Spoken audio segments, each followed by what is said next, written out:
आज की सबसे बड़ी खबर यह है कि अमेरिका ने बलोच लिबरेशन आर्मी और मजीद ब्रिगेड को फॉरेन टेररिस्ट ऑर्गेनाइजेशन यानी विदेशी आतंकी संगठन घोषित कर दिया है।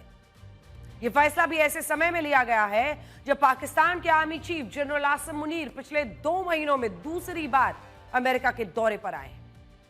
इससे यह सवाल भी खड़ा होता है कि क्या अमेरिका ने जनरल आसिम मुनीर और पाकिस्तान को खुश करने के लिए बलोच लिबरेशन आर्मी और मजिद ब्रिगेड पर कड़े प्रतिबंध लगाए। यह सवाल इसलिए भी उठ रहा है क्योंकि अमेरिका के विदेश मंत्री मार्को रूबियो ने 11 अगस्त को जो आधिकारिक बयान जारी किया उसमें इस प्रतिबंध को लेकर कोई ठोस सबूत और मजबूत आधार दिया ही नहीं था। इसमें यह लिखा है कि 2019 में बलोच लिबरेशन आर्मी को एसडीजीटी की एक खास श्रेणी में डाला गया था, जिसका मतलब होता है specially designated global terrorist. Baloch Liberation Army पर यह कार्रवाई इसलिए हुई थी ताकि उसे मिलने वाली हर तरह की जो आर्थिक मदद है उसे रोका जा सके और उसकी आर्थिक गतिविधियों पर लगाम लगाई जा सके। लेकिन मार्को रूबियो का कहना है कि इस प्रतिबंध के बावजूद बलोच लिबरेशन आर्मी और मजीद ब्रिगेड ने पाकिस्तान में कई आतंकी हमले कराए, जिनमें 2024 में कराची एयरपोर्ट पर आत्मघाती हमला हुआ, फिर ग्वादर पोर्ट पर भी हमला और इसी साल 2025 में एक ट्रेन हाईजैक जिसमें कुल 31 नागरिक और पाकिस्तानी जो सुरक्षाकर्मी थे वो मारे गए। इन सभी हमलों की जिम्मेदारी बलोच लिबरेशन आर्मी और उसकी सुसाइड बॉम्बिंग यूनिट मजीद ब्रिगेड ने खुद ली, जिसके बाद अब अमेरिका ने उन्हें आतंकवादी संगठन घोषित कर दिया। बड़ी बात यह है कि अमेरिका ने यह प्रतिबंध किसी जांच के आधार पर नहीं लगाए हैं। उसने इन संगठनों को सिर्फ इसलिए प्रतिबंधित किया है क्योंकि इन संगठनों ने खुद पाकिस्तान में हुए हमलों की जिम्मेदारी ली थी और अमेरिका का कहना है कि जब ये संगठन खुद इन हमलों की जिम्मेदारी ले रहे हैं तो इन्हें आतंकी संगठन क्यों ना माना जाए। और ये सवाल अपनी जगह पर सही भी है, लेकिन यहां एक सवाल यह भी है कि पाकिस्तान की सेना ने बलोचिस्तान के लोगों पर जो अत्याचार किए, क्या उसके लिए भी अमेरिका को पाकिस्तान की सेना और उसके जनरल आसिम मुनीर से मुश्किल सवाल नहीं पूछने चाहिए? इस वक्त जो मेरे हाथ में रिपोर्ट है जिसकी मैं चर्चा कर रही थी, यह साल 2023 की रिपोर्ट है, बात पुरानी नहीं है। और इस रिपोर्ट में अमेरिका ने ही इसे जारी किया। इस रिपोर्ट का नाम है country report on human rights practice Pakistan. और अब हम आपको जो लाइनें दिखाएंगे वो जानकर आप हैरान रह जाएंगे। इसमें लिखा है, पहले तो इस बात पर वो लिखते हैं कि पाकिस्तान में जो ह्यूमन राइट्स है, आर्बिट्ररी किलिंग्स है पूरे पाकिस्तान के लिए। ये जो 2 लाइनें हैं इसमें लिखा गया है कि आर्बिट्ररी किलिंग्स होती है, जिसको मारना होता मारते हैं, जिस वजह से भी मारते हैं। तो पूरा मेहम को लेकर यहां पर जानकारी दी गई है यहां पर। और यह भी कहा है कि पाकिस्तान की सरकार ने government rarely took credible steps to identify and punish officials, यानी कभी भी सरकार ने वहां पर ईमानदार कोशिश की ही नहीं किसी को रोकने की। लेकिन अब जो लाइन लिखा है यहां पर, यह वो लाइन है जो हम आपको बता रहे हैं, क्योंकि इसमें लिखा है कि बलोचिस्तान में किल एंड डंप के तहत बिना किसी कानूनी प्रक्रिया के कई बलोच नागरिकों की हत्याएं हुई, उनके शवों को मारकर सड़कों पर फेंका गया। हजारों बलोच नागरिक ऐसे हैं जिनका अपहरण हुआ, इसके बाद वो हमेशा के लिए गायब हो गए। देखा आपने ये पूरी रिपोर्ट जिसमें साफ साफ शब्दों में लिखा हुआ है किल एंड डंप, मारो और कहीं पर फेंक दो। क्या आपको नहीं लगता कि आसिम मुनीर पर मेहरबान होने वाले पहले राष्ट्रपति ट्रंप को यह रिपोर्ट भी एक बार पढ़ लेनी चाहिए? और बलोच लिबरेशन आर्मी पर प्रतिबंध लगाने के साथ जनरल आसिम मुनीर से भी कुछ मुश्किल सवाल पूछने चाहिए। आज इस बात को पूरी दुनिया भूल चुकी है कि भारत की आजादी से सिर्फ 3 दिन पहले आज ही के दिन 12 अगस्त 1947 को बलोचिस्तान ने अपनी आजादी की औपचारिक घोषणा की थी। 4 अगस्त 1947 को दिल्ली में हुई बैठक में मोहम्मद अली जिन्ना ने खुद कहा था कि बलोचिस्तान की तलात खानत रियासत एक आजाद मुल्क बनेगी। और यह इसलिए भी तय हुआ था क्योंकि ब्रिटिश हुकूमत के दौर में इस रियासत के शासन पर अंग्रेजों का कोई नियंत्रण नहीं था। यह एक स्वतंत्र रियासत थी जिसने अंग्रेजों के खिलाफ उनकी अदालत में अपनी आजादी के लिए एक मुकदमा भी लड़ा। और इस मुकदमे में बलोच लोगों के वकील खुद मोहम्मद अली जिन्ना थे। आजादी से पहले जिन्ना खुद कहते थे कि बलोचिस्तान एक आजाद मुल्क है और पाकिस्तान उसकी संप्रभुता को कभी चुनौती नहीं देगा। और 4 अगस्त को दिल्ली में हुई बैठक में उन्होंने लॉर्ड माउंटबैटन के सामने बलूचिस्तान की आजादी पर अपनी सहमति भी दे दी।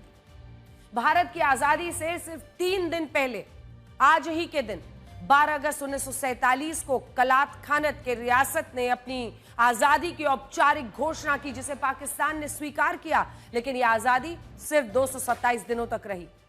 1948 में जिन्ना ने पाकिस्तान की सेना को भेजकर बलूचिस्तान पर कब्जा कर लिया। उस दौर में भी बलूचिस्तान पर खूब जुल्म हुए, लेकिन बलोच विद्रोहियों ने अपना विद्रोह जारी रखा। इनमें नवाब नौरोज खान का नाम शामिल है, जिन्होंने पाकिस्तान की सेना से लंबे समय तक लोहा लिया, लेकिन एक दिन उनके साथ ऐसा विश्वासघात हुआ जिसे आज भी बलोच नागरिक भूल नहीं पाते। तो सुनिए, उस वक्त पाकिस्तान की सेना ने कुरान पर हाथ रखकर कसम खाई कि अगर नवाब नौरोज खान सरेंडर कर देंगे तो उनकी मांगों पर पाकिस्तान की सेना और सरकार विचार करेगी। इससे बलोच विद्रोहियों को भी यह लगा कि अगर पाकिस्तान की सेना कुरान की कसम खा रही है तो वो जरूर सच ही बोल रही होगी, और ये सोचकर उन्होंने सरेंडर कर दिया। लेकिन इसके बाद पाकिस्तान ने कुरान की कसम भी तोड़ दी और बलोच विद्रोहियों को फांसी दे दिया। सोचिए, पाकिस्तान इस्लाम धर्म का ठेकेदार बनता है, लेकिन उसने कुरान का भी अपमान किया, और बलूचिस्तान के जिन लोगों पर वो जुल्म करता है वो भी इस्लाम धर्म को ही मानते हैं, और इनमें ज्यादातर सुन्नी मुसलमान हैं।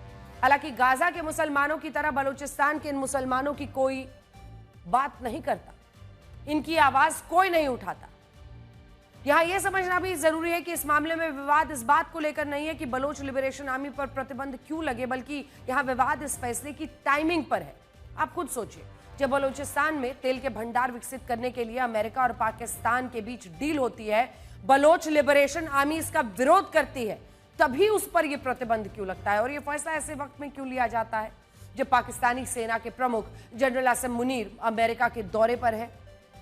यह सवाल सिर्फ हम नहीं पूछ रहे, बल्कि अमेरिका के मीडिया भी ये बातें लिख रही है। वॉशिंगटन पोस्ट ने भी अपनी एक रिपोर्ट में इन सवालों का जिक्र किया है, और यह बात पाकिस्तान की सरकार मान चुकी है।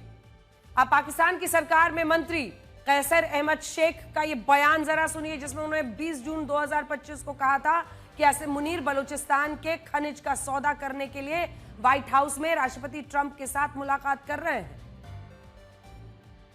ना आपने इनको, मुनीर का पूरा एजेंडा ही यही था, बलोचों की एक तरह से दे देना, पूरा मामला अमेरिका के हाथों में सौंप देना। मैं आपको बड़ी स्क्रीन पर दिखाती हूं कि बलूचिस्तान में अमेरिका हो, चीन हो, ये जो तमाम देश हैं, सबसे पहले यहां बड़े स्क्रीन पर हम आपको दिखाएंगे बलूचिस्तान में अमेरिका, चीन, पाकिस्तान और बलोच नागरिकों का क्या कुछ दांव पर लगा हुआ है। सबसे पहले बात पाकिस्तान की करते हैं। 44% क्षेत्रफल, इस नक्शे पर देखिए, बलूचिस्तान अलग तो पाकिस्तान आधा। अगर ये पूरा हिस्सा जो बलूचिस्तान का है, जो हम आपको फ्लिकर करके दिखा रहे हैं, अगर बलूचिस्तान हट जाता है तो 44% क्षेत्रफल हट जाता है, यानी पाकिस्तान का आधा हिस्सा ही उसके पास से निकल जाता है। इसके अलावा बलूचिस्तान तेल, खनिज, गैस जैसे प्राकृतिक संसाधनों के मामले में भी पाकिस्तान का सबसे अमीर प्रांत है।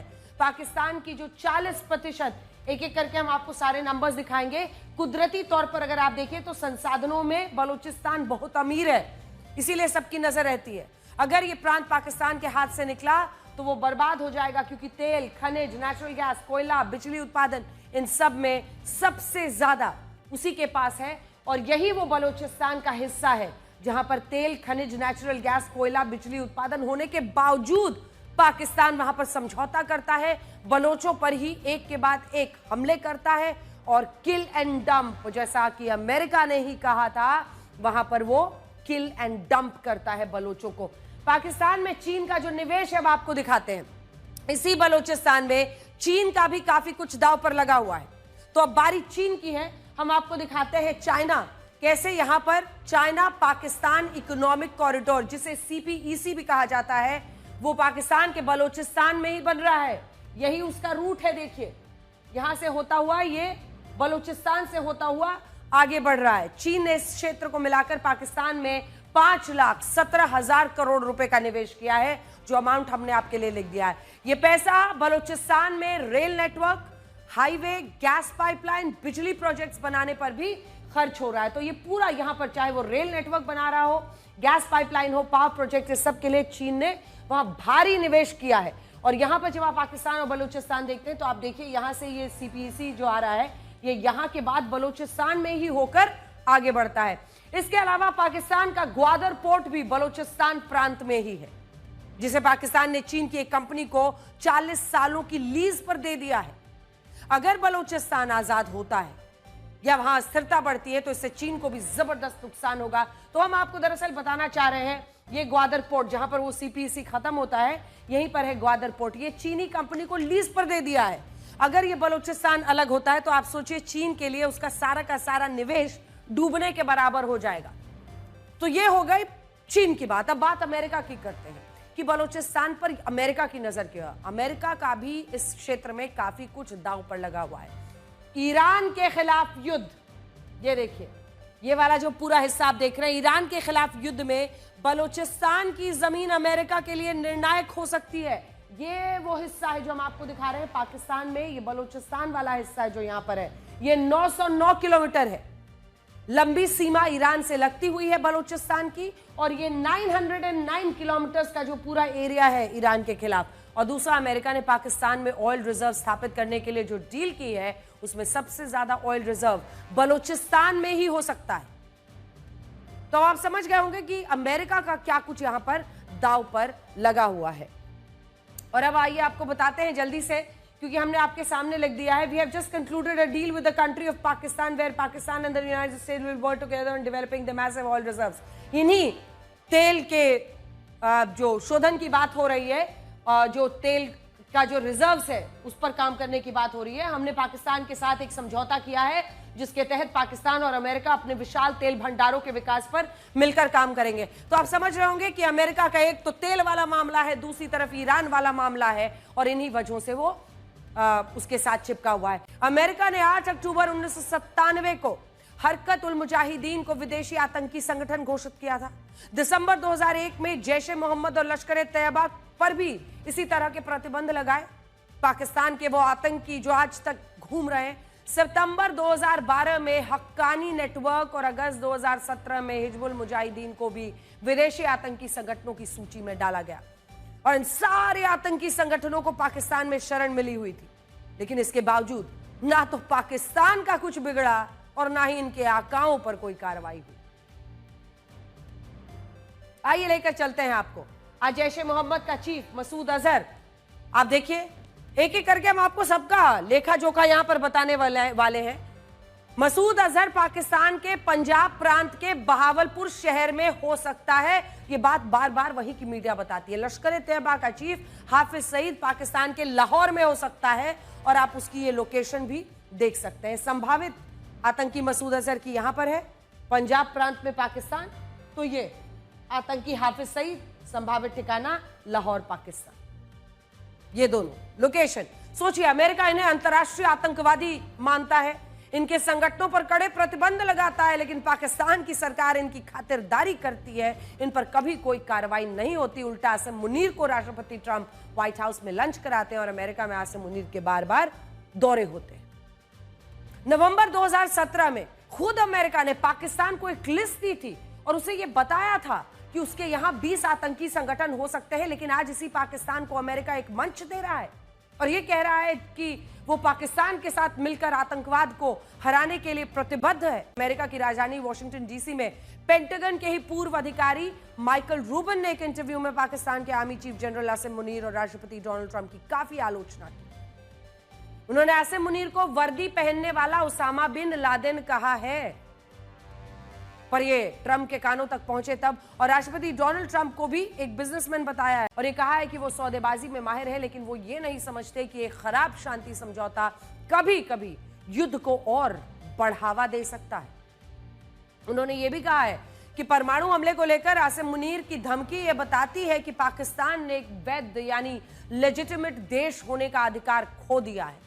और आखिर में वो ये भी कहते हैं कि भविष्य में अमेरिकी सरकार को पाकिस्तान में घुसकर उसके परमाणु हथियार सुरक्षित करने पर मजबूर होना पड़ सकता है, क्योंकि अगर ऐसा ना किया गया तो दुनिया को भारी नुकसान झेलना पड़ सकता है। इस बात में कोई शक नहीं कि आसिम मुनीर वर्दी पहनने वाला उसामा बिन लादेन ही है। आसिम मुनीर और उसामा बिन लादेन में सबसे बड़ी समानता यह है कि दोनों की पृष्ठभूमि इस्लामिक कट्टरपंथ की विचारधारा से जुड़ी हुई है।